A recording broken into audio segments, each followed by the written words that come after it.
Hey everybody, it's T here, and I got another video on Jason Blaha, Powerlifters. It will not make our deadlifts weaker if we do some curls and ab work. Okay, let's review this video. I may even interject some information in there. I don't know.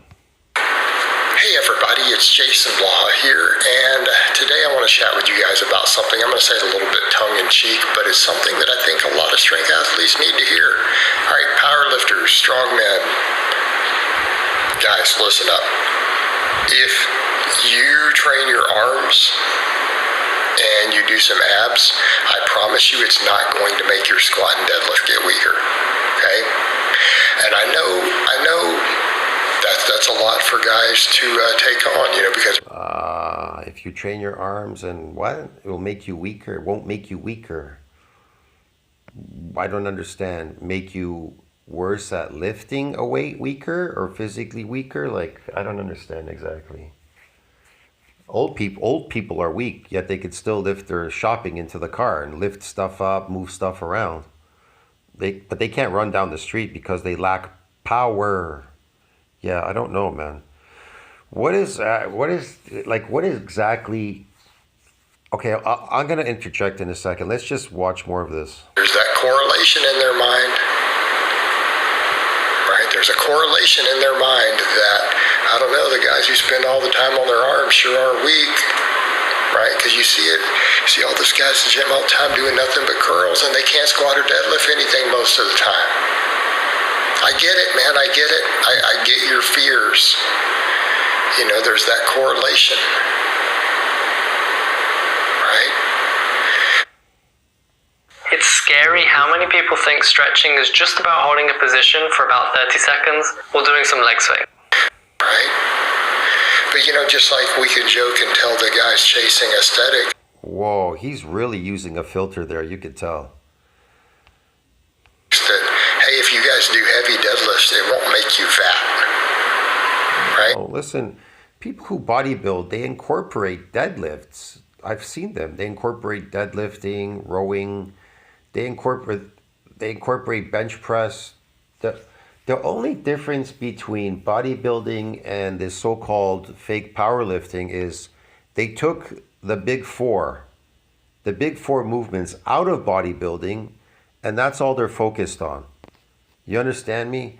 And so bodybuilding is everything, is powerlifting, and it's everything. It's isolation movements, it's everything.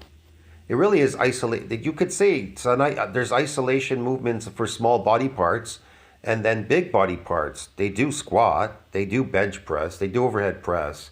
Man, come on, they do deadlifts. What are you talking about?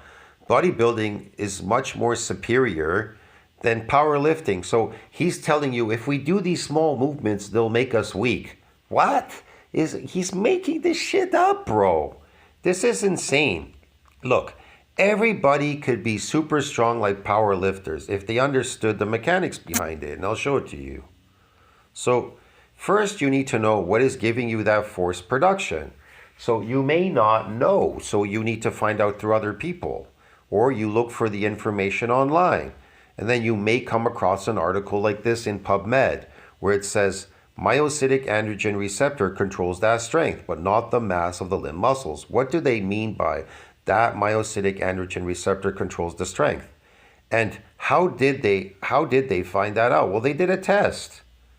They did a test down here, and it says, importantly, here, let me bring it up to the top. Importantly, we also show that androgen receptor deficiency in limb myositis impairs. See, importantly, we also show, so we know that it gives you more force production, and we can also show that if there's a deficiency in AR, limb myositis impairs myofibrillar organization of sarcomeres and decreases muscle strength, thus demonstrating that myocytic AR controls key pathways required for what? Maximum force production. That's how they found out. You understand me? They do tests to find out where is that force production coming from.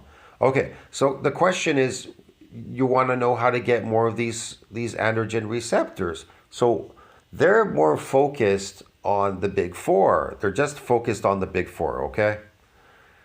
That's why bodybuilders are stronger than powerlifters. I tried to explain this before. Bodybuilders are stronger than powerlifters. And the reason why is because bodybuilders rep the heavy workout. These powerlifters, they simply go for one RP. That's all they do is one. And they do one rep. That's it, for one rep. Or two, maybe three if they're lucky. I don't know. They do very short reps. That's about it. Now, the problem with bodybuilding is they do the same thing. They get these androgen receptors, blah, blah, blah, blah, blah, and they get strong as well. But the problem with bodybuilding is a lot of volume work. And so the problem is because they're eating an unnatural diet of carbohydrates, they get a lot of sarcoplasmic hypertrophy. That's why they look so much bigger, because they get more artificial muscle growth. I'm not saying that powerlifting in an adaptation state where you're lifting heavier and heavier, you may get some adaptations where you could bypass myonuclear domain size, get a donation of these nuclei. But sometimes they don't give enough time for repair and the remodeling, and they branch. They have a lot of problems. I've talked about this on my old channel in powerlifting. They branch. And so they lose a lot of these things because they're too quick to come back. It's their chronic lifting. And so they destroy their chances of actually building real muscle through a new adaptation when they're unaccustomed to lifting something heavier. Only unaccustomed exercise gets you this type of damage. But to get more androgen receptors, definitely they get damaged too in the workout. To get more androgen receptors, protein synthesis still needs to exceed that breakdown because they're built through proteins. And the more mass on the myofibrillar, let's say you gain mass on myofibrillar gets bigger. That means the androgen receptor widens, it too gets bigger. Therefore, it could absorb and take in more androgens. Now, if you want to be a lot more stronger naturally, protein synthesis exceeds this breakdown.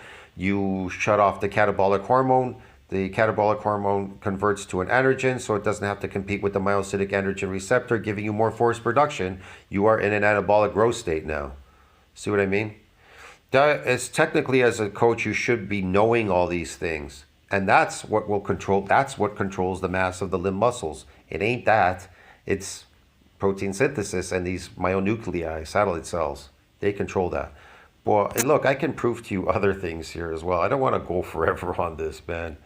Look, here's a report. You could read it. It's called Abstract from Bone and Muscle Interactions, the Mechanical and Beyond Meeting, August 2019. They will tell you here, Stanford University, whatever. Tissue regeneration requires a coordinated response of cells that are essential for effective tissue.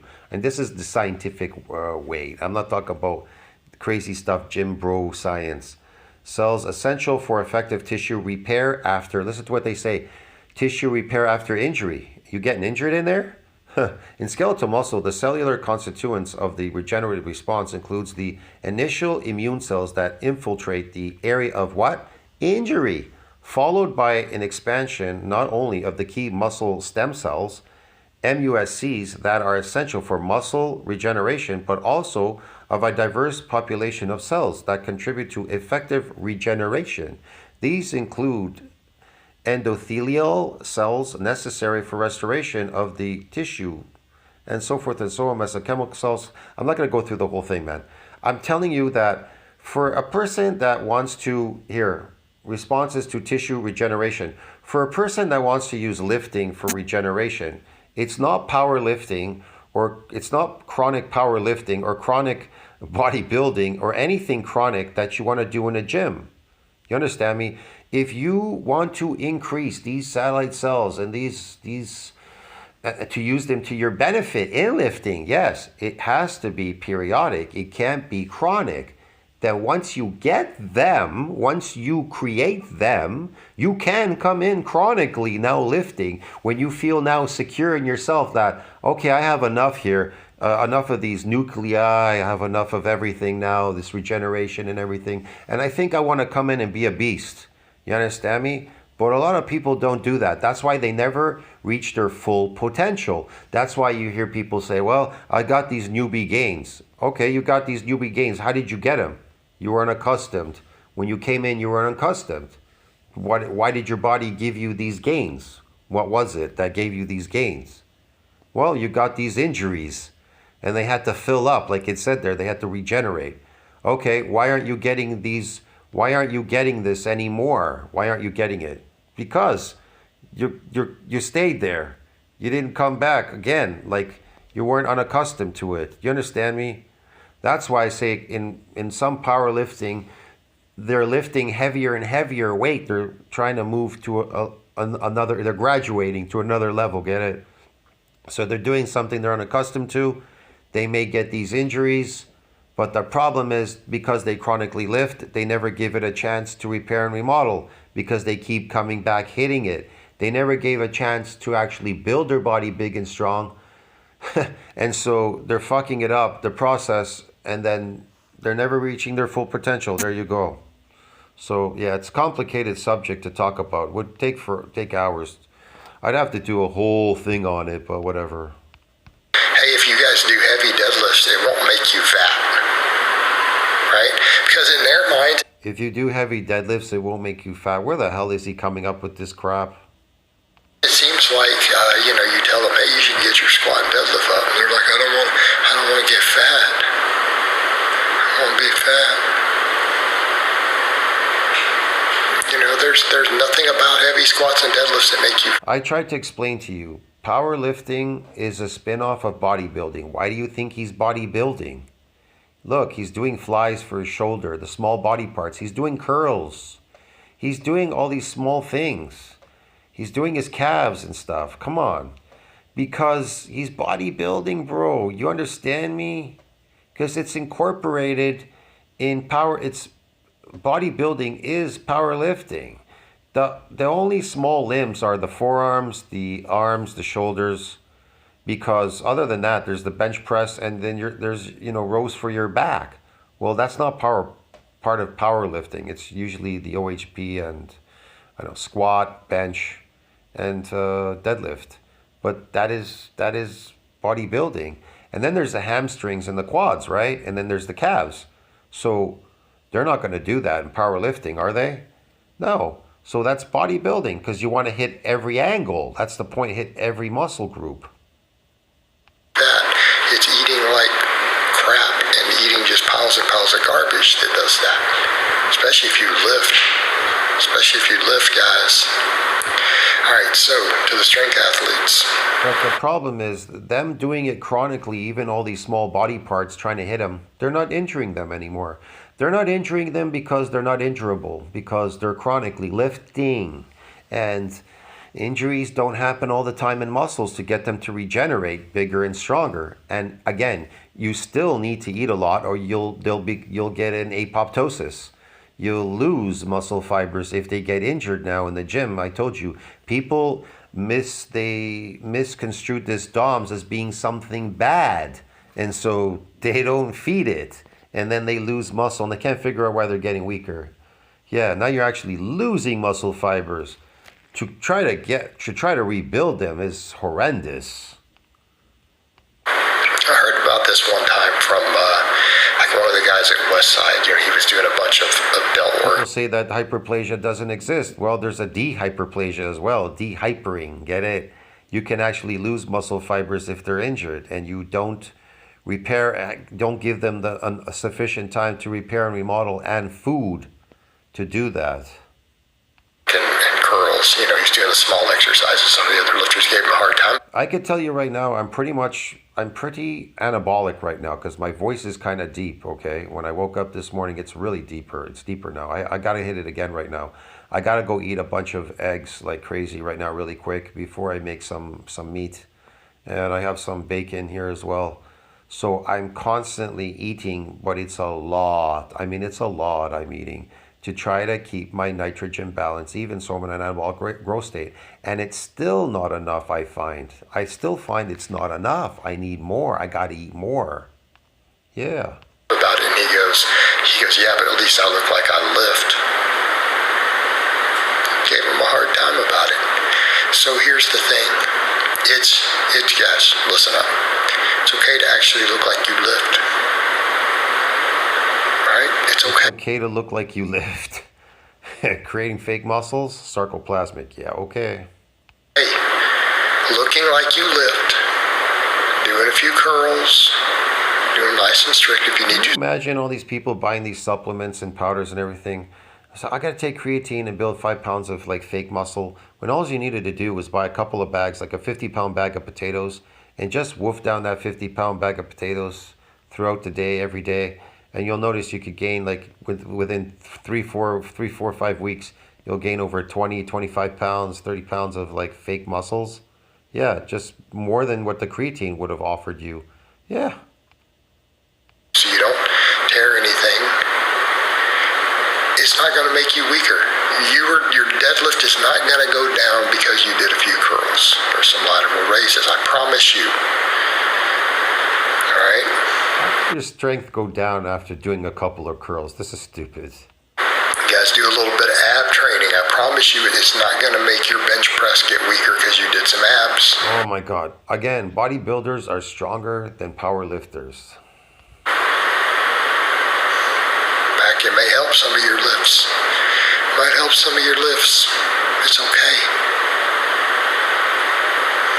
And of course, people. And you're like, no, why is he saying that? Again, because they rep out. Look, if here's the old adage, and you know this because they've talked about this even online. People talk about it.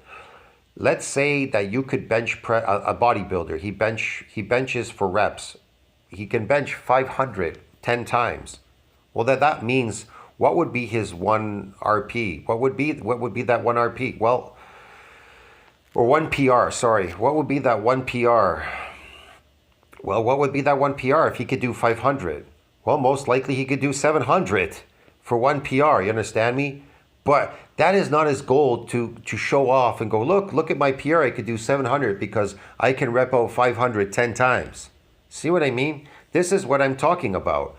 A bodybuilder is always going to be stronger than a power lifter because if they can rep work out, then you have to add other weight that they could do for 1 RPM if they were to do that.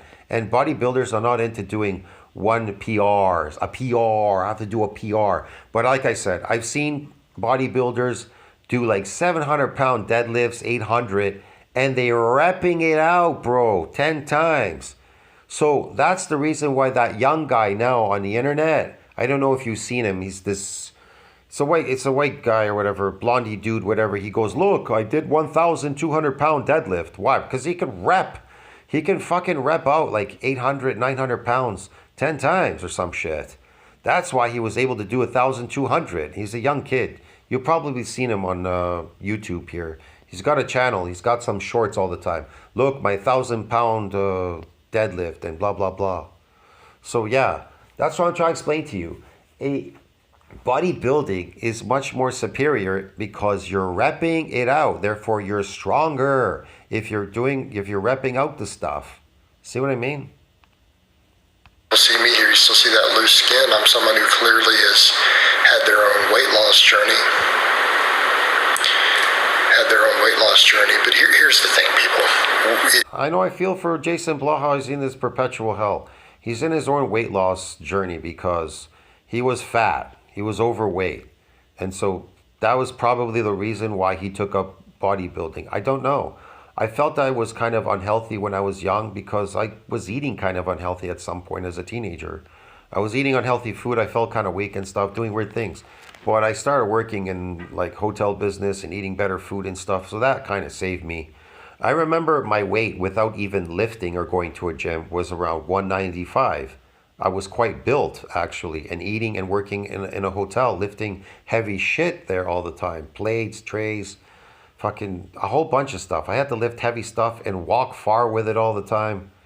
And I guess that's what a majority of it got my body kind of built, doing that job. It was a heavy job. And I was a teenager at the time. So yeah. But that's why I said I felt not so good. I tried to take up the gym. But I didn't go to the gym very long. It was just once in the summertime. After that, I had a job in the hotel. I was lifting heavy stuff all the time because I worked a lot of these banquet halls and things like that. That really helps you as a teenager. That develops your base because I did a lot of physical work and I worked in construction. I helped people put up scaffolds and I had to carry heavy shit all the time and wheelbarrows and a whole bunch of things. So could that have built a base, me being around 195? Yeah, but bodybuilding, I never really lifted that much all the time at that time because I ran marathons. I did a bunch of other things. So the majority of my weight and doing gymnastics, my weight was and a whole bunch of other sports, bro. Like I was crazy. I did a lot of stuff like taekwondo, this, that, martial arts, you name it, kendo. I tried to do as many things as I possibly could at the time when I was young. I did many things. I definitely getting a phone call coming in here. So yeah, man, this is all I want to talk about. Yeah, I pretty much destroyed myself. Yeah, man. So yeah, I don't know, and that's why I took up bodybuilding because at that time, and then I just kind of was like going with it, but I didn't need it anymore. And then as I got older, I just had the time, and I took the time out to eat and build my body properly, doing specific training to get in those videos that you've seen. All right. It is a good idea for us to really be well-rounded. Okay? It is a good... And I'm going to leave it there. I'll talk to you later. See you in the next one. Tell me what you think about that. Like, subscribe. I got to take this call. I'll see you in the next one. Ciao, friends. I don't know why this isn't stopped. Idea.